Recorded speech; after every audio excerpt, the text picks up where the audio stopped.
Notre esprit vient de Dieu. C'est ce que Dieu a insufflé en nous. Et cette partie de nous cherche toujours la communion avec Dieu. La Bible dit, tel un homme pense, tel il est. Donc la force d'une personne, c'est son intérieur, c'est comment il pense. Quand vous êtes déjà à un niveau spirituel, quand vous êtes à un niveau intellectuel, quand vous êtes à un niveau social, vous ne faites pas attention. Vous allez être orgueilleux et ne pas vous repentir. Que Dieu soit avec moi ou pas, mon emploi me nourrira. Mais c'est sans compter avec l'imprévisible.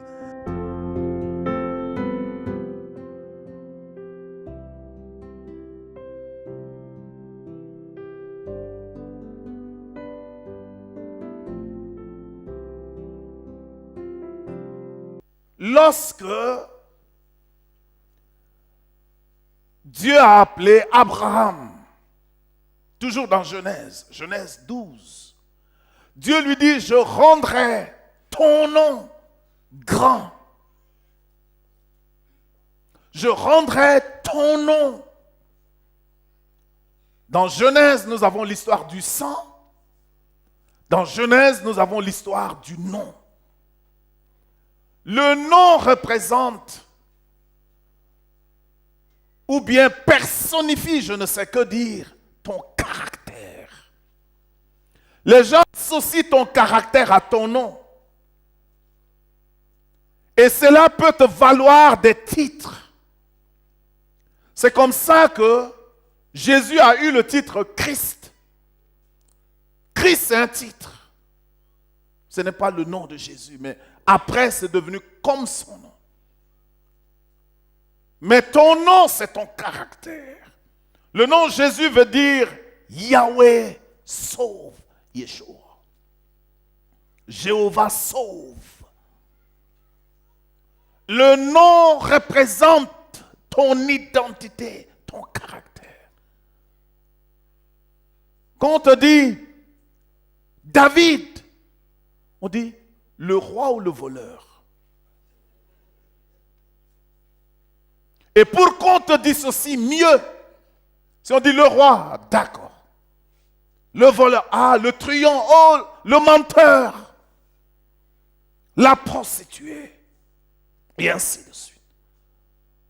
Donc le nom, dès qu'on prononce votre nom, c'est votre caractère qui surgit dans l'esprit des gens. C'est pourquoi avoir un bon nom, la Bible dit, est mieux que des parfums de très grande valeur. Le nom est une force. Donc la première des choses que Dieu va faire dans la vie d'Abraham, c'est de rendre son nom grand. Est-ce que tu joues avec ton nom?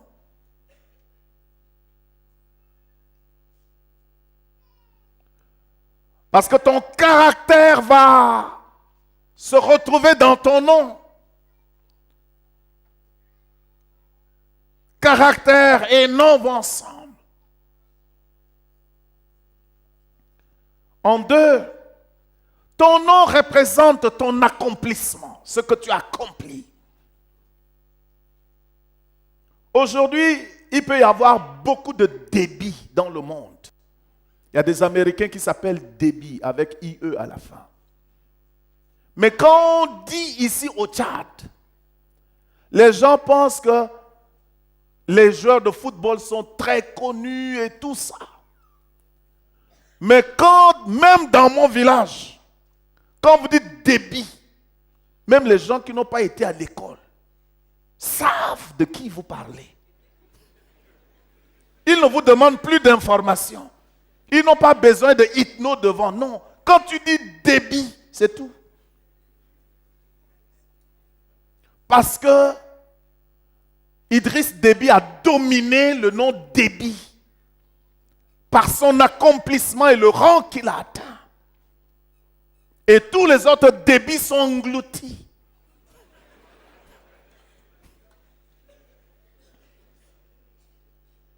Donc le nom devient synonyme de votre accomplissement. C'est pourquoi vous avez un nom. Dieu bénit votre nom. C'est à vous de vous battre. Et pour cela, vous allez payer le prix. Vous allez travailler dur. Vous allez vous discipliner. Vous allez vous sacrifier. Pour que votre accomplissement aille avec ce que Dieu a déjà. Parce que la bénédiction de Dieu crée déjà de l'espace pour vous.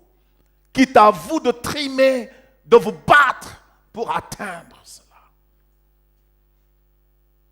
Le nom, c'est de l'autorité. Le nom, c'est de l'autorité.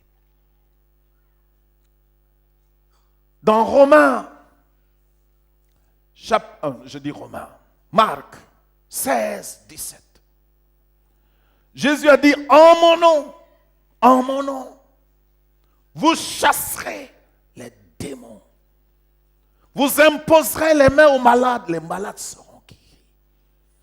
Donc quand on impose les mains à quelqu'un au nom de Jésus, ce n'est pas toi qui imposes les mains, mais la maladie respecte le principe de l'autorité. Les démons respectent le principe de l'autorité. Et ils ne peuvent pas tenir.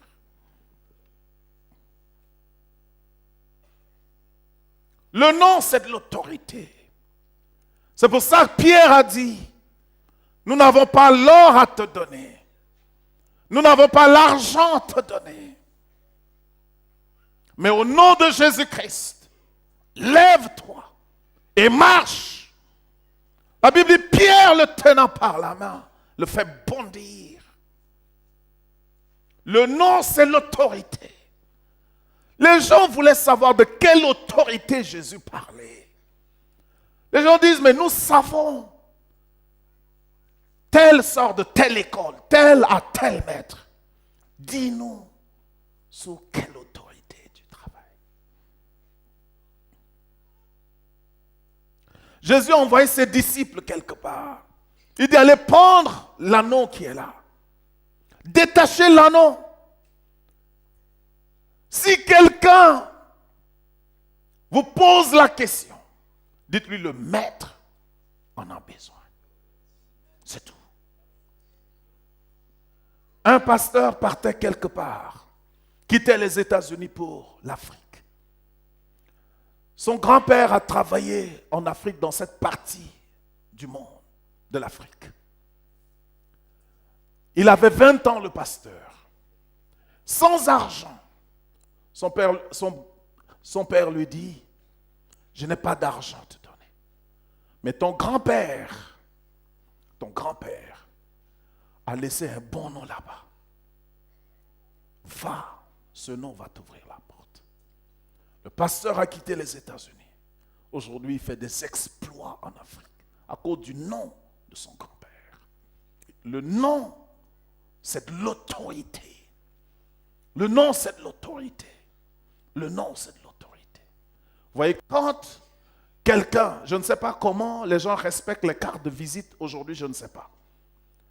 Mais si je veux entrer chez lui et que les gens m'en empêchent, si je présente sa carte de visite, on doit me laisser entrer chez lui.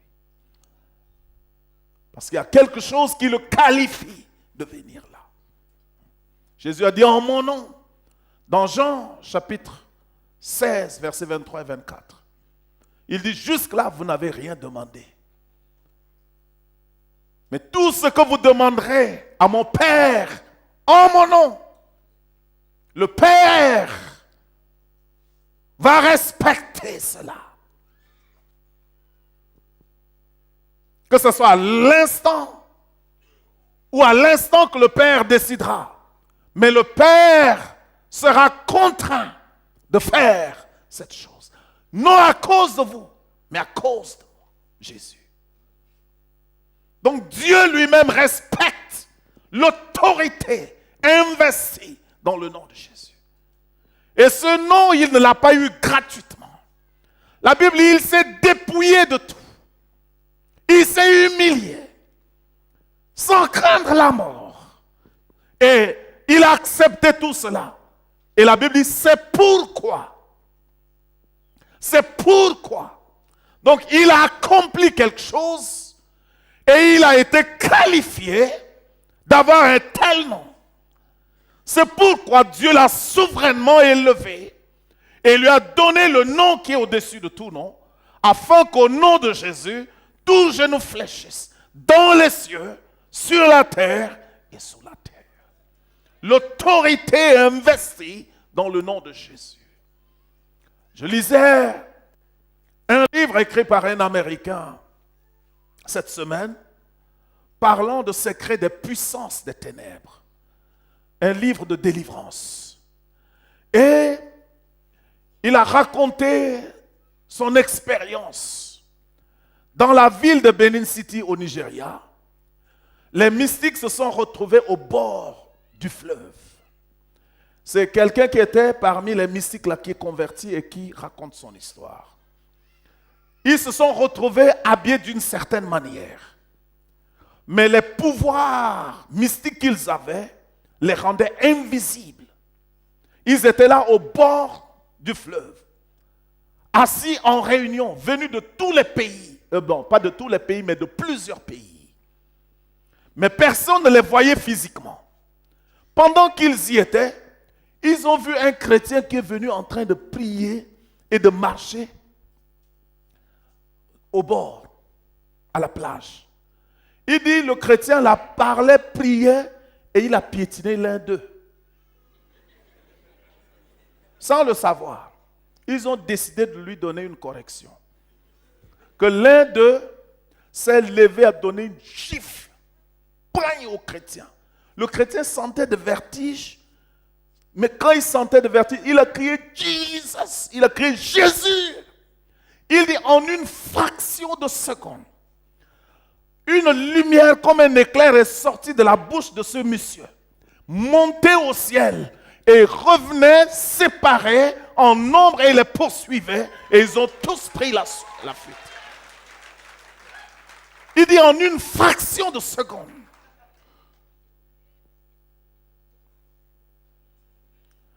Lorsque vous lisez, je ne sais plus si c'est Lizungumbula dans Va à Bethel, ou bien c'est, je ne sais pas, mais j'ai lu, je sais que je l'ai lu.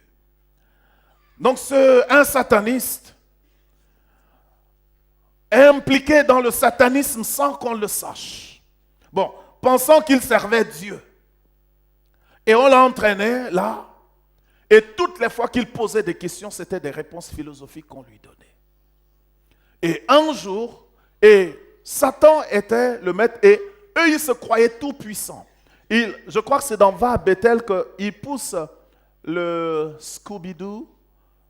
Les Scooby-Doo, ce que les femmes tressent là. Donc lui, il impressionnait les gens avec cela. Il prend les fils Scooby-Doo, prenez ça comme cela.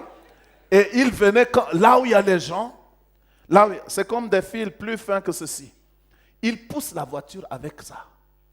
Et la voiture pousse. Et il impressionnait tout le monde. Et il se croyait le plus puissant. Il a gravi des étapes. Et il y avait une réunion à minuit. Il dit, pendant cette réunion, il y a des gens que vous ne pouvez pas imaginer qui sont là-bas. Maintenant, lui, naïvement, il dit, mais où est Jésus? Quand il a dit, où est Jésus? Le grand chef qui était sur le fauteuil est tombé à genoux. Et il s'est relevé et lui dit, ne prononce plus jamais ce nom ici. Il dit, ici on l'appelle le Seigneur de tout esprit. Donc, il ne faut pas mentionner Jésus. Et ce sont ces choses qui vont créer la curiosité en lui, davantage.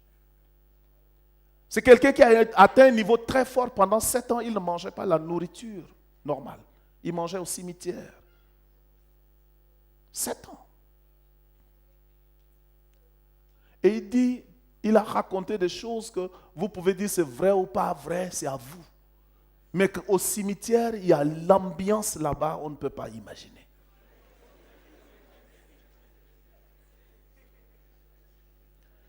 Et il avait une petite amie là-bas. Et un jour, il y avait 3 étudiants qui étaient en phase d'examen et qui voulaient le pouvoir. Et quelqu'un les a indiqué comment faire. Donc les étudiants là étaient avec des œufs et ils partaient au cimetière. Et lui, en tant que grand sataniste, il rentrait. Quand il rentrait à 4 heures du matin, ou 3 heures, je ne sais plus, il voyait ces 3 étudiants. Mais il dit, avant de rencontrer les 3 étudiants, il avait rencontré 3 démons très puissants, très laids, que lui-même, en les voyant, il avait peur, mais il a changé de dimension pour les saluer et passer.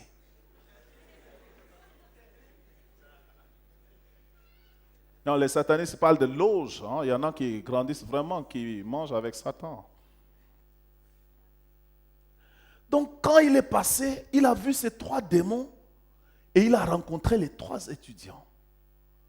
Il a dit aux étudiants, où est-ce que vous partez? Les étudiants lui ont dit. Il dit, vous n'avez pas peur? Il dit, mais toi seul, tu n'as l'arrogance des étudiants. Toi seul, tu n'as pas peur, nous 3. Donc, il est passé. Il dit, au bout de quelque temps, l'un des démons dont lui a mis la peur là est venu le dépasser en vitesse. Il dit, mais le démon, lui, il a peur. Qu'est-ce qui peut faire peur à ce démon-là pour prendre fuite de cette sorte? Donc, il dit qu'il a changé de dimension. Cherchez va à Bethel. Ça peut se trouver même sur le net et tout. De l'Izungumbula. Donc, il a couru, il a rattrapé le démon. Il lui dit, qu'est-ce qu'il y a? Il dit, il était essoufflé. Il dit, les étudiants. Il dit, mais quoi, les étudiants? Il dit, les étudiants. Il dit, mais calme-toi et raconte-moi ce qui s'est passé. Donc, quand les étudiants étaient partis, quand les 3 étudiants avaient vu les 3 démons, ils avaient pris peur. Ils se sont mis à courir. Donc, les démons ont dit, mais d'accord, vous foutez de notre gueule. Les démons les ont poursuivis, ils ont tué un. Ils ont tué un deuxième. Ils étaient sur le point, le 3e courait, il est tombé. Les démons étaient en train de venir le tuer. Et il a crié, Jésus! C'est quand, il dit, l'étudiant l'appelait le Seigneur de tous les esprits. Il dit, mais c'est qui le Seigneur de tous les esprits? Il dit, il y a un autre nom encore en latin, je ne sais pas si c'est summum quoi comme ça. Et il a insisté, il a dit, le démon a dit, c'est Jésus. Et il a fui. Et quand il est rentré, il était triste. Et il quittait, il a posé la question à celui qui l'a initié là. Il n'a pas eu de réponse. Et après, sa petite amie au cimetière lui dit, chérie, je suis désolé que depuis 7 ans avec nous, tu ne comprends pas ce qui se passe ici. Tu vois, quand les gens sont dans la fête et tout ça, parce que nous savons que pour nous c'est fini. D'ici là, on va en enfer. Donc on fait seulement. Donc c'est comme l'ambiance dans les boîtes de nuit là, on fait seulement. Oh.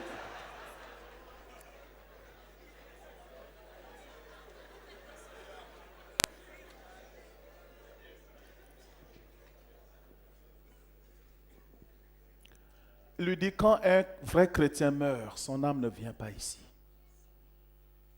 Il dit, les anges viennent prendre son âme. Ils l'amènent dans le sein d'Abraham. Il dit, quand un enfant meurt, son âme ne vient pas ici. Il dit, le lieu où? Il dit, c'est quelque part. Mais c'est ça qui va l'amener, petit à petit, à accepter Jésus.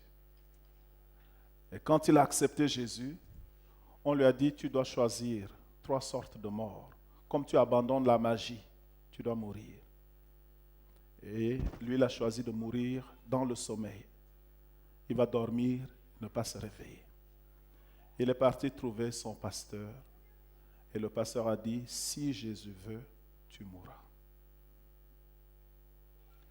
Et il est parti, il décide de mourir dans son village. Il n'avait plus d'argent, le pasteur lui a donné l'argent pour aller. Et le pasteur a prié, dit, si Jésus veut, tu mourras. Il devrait mourir à 16 heures, je crois. Il a dormi, il s'est réveillé, mais très malade, couché pendant 2 ans. Et couché pendant 2 ans, quand il était faible, et il va mourir là. Le Seigneur va enlever son âme, lui montrer beaucoup de choses, lui montrer même des pasteurs au Congo là, avec des quartiers qu'il a cités, des messages spécifiques. Et il est allé les trouver aussi. Mais voici ce qui s'est passé. Quand il s'est réveillé, il y avait environ 400 personnes. Parce qu'il était mort. 400 personnes aux funérailles. Il s'est réveillé. Et après, le Seigneur lui a dit d'aller à l'hôpital où il est mort. Comme il était affaibli, 2 ans de maladie, il est ressuscité. Son esprit va bien, mais son corps est faible. Il s'est traîné, il a tout fait. Il est allé à l'hôpital.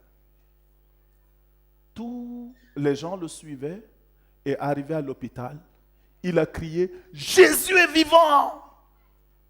Quand il a crié « Jésus est vivant !», tous les malades qui étaient à l'hôpital étaient guéris. Le médecin opérait une femme. Donc le médecin a opéré une femme. Il est parti pour prendre des instruments. Quand il revient, la femme est en train de danser, il n'y a pas de plaie.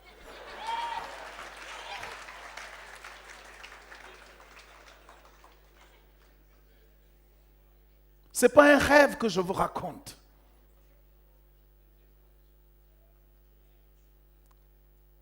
De crier Jésus est vivant, c'est tout. La Bible dit, en mon nom, c'est de l'autorité. Je ne peux pas parler des autres, c'est l'héritage, c'est toutes ces choses, mais je vais m'arrêter à ce point-là. Mais relire le texte de Somme.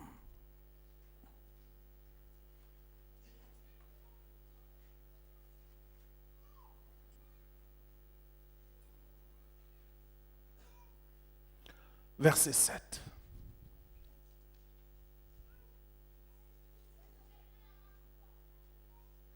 Dans certaines versions, c'est le verset 8. Je ne sais pas lequel chez vous c'est. Dit, ceux-ci s'appuient sur leurs chars, ceux-là sur leurs chevaux. Nous invoquons le nom de l'Éternel, notre Dieu. Le psalmiste est en train de parler des combats physiques, des combats, des guerres politiques. C'est pour ça que le nom de Jésus ne doit pas se limiter à nos besoins immédiats, des petites choses. La Bible dit, quiconque invoquera le nom du Seigneur sera sauvé. Je vais m'arrêter à ce point, je voudrais que nous nous tenions debout. Mais je voudrais, le mobile ce matin, c'est de ne pas rabaisser la valeur du nom que nous avons. Mais nous devons utiliser ce nom-là pour ouvrir des portes dans le règne physique. Pas seulement chasser les démons, être content ici et là dehors, ça ne va pas. Mais savoir que nous avons 2 armes en notre possession. Le sang et le nom de Jésus. David est allé contre Goliath. Il dit, Goliath, tu viens contre moi avec toutes tes armes. Moi, je viens contre toi au nom de l'Éternel. Et la victoire a été remportée. Devant les défis de la vie, va contre ces défis au nom de Jésus-Christ de Nazareth. Parce que c'est de l'autorité. Et c'est un héritage. C'est un héritage. C'est un héritage. Il a dit dans Jean 17, Père, Je leur ai donné le nom que tu m'as donné. C'est pour ça qu'on est appelé chrétien. Christ, petit Christ. On a un héritage.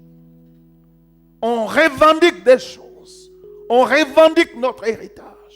L'héritage est quelque chose que la loi nous reconnaît. Ainsi, nous devons déclarer dans le règne spirituel notre identité et dans le règne physique notre identité. Ne pas seulement rester avec Jésus pour avoir à manger aujourd'hui et demain. Le psalmiste dit, d'aucuns s'appuient sur leur char. Les gens essayent d'invoquer leur Dieu et de dominer le monde physique avec. Nous, qu'est-ce que nous faisons avec le nom de notre Dieu?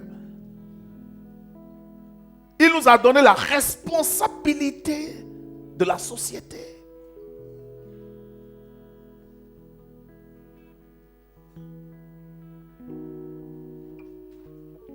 Il est important de savoir, de connaître que nous avons des choses. Donc, toutes les fois que ma vie est menacée, j'invoque le sang. Toutes les fois que quelque chose, la destruction, j'invoque le sang. Toutes les fois, je veux anéantir la force de l'ennemi contre moi, j'invoque le sang. Que ce soit la force de l'ennemi dans le règne politique, dans quelque domaine que ce soit, j'invoque le sang. Ça prévient des destructions. Et il y a quelque chose, quand la maladie m'a faite, j'ordonne à la maladie de partir au nom de Jésus. Et le sang qui restaure, me restaure. Vous voyez ça? Nous avons toutes ces choses-là en nous. Et nous devons avoir confiance en ça. Aie confiance en ce que Dieu t'a donné. Allons en présence de Dieu. Nous allons ce matin prier 10 minutes. Mais le sang, c'est la délivrance. Je prie que Dieu te touche ce matin. Je prie que Dieu se manifeste parmi nous ce matin. Que Dieu agisse. Et je prie que Dieu oriente ta voix. Que tu invoques le sang de Jésus sur ta destinée, sur ta vie.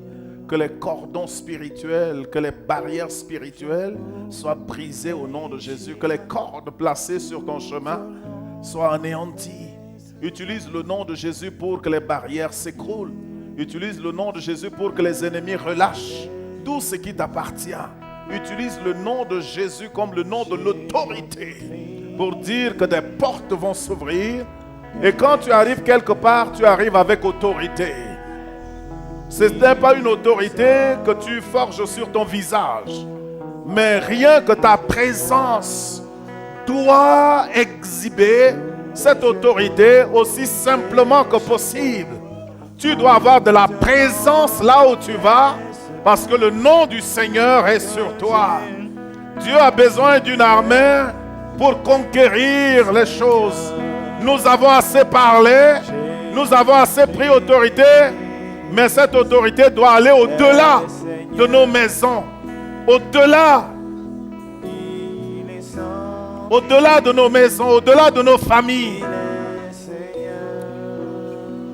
Oh mama, Shadabako le rebra mama makoro brababa.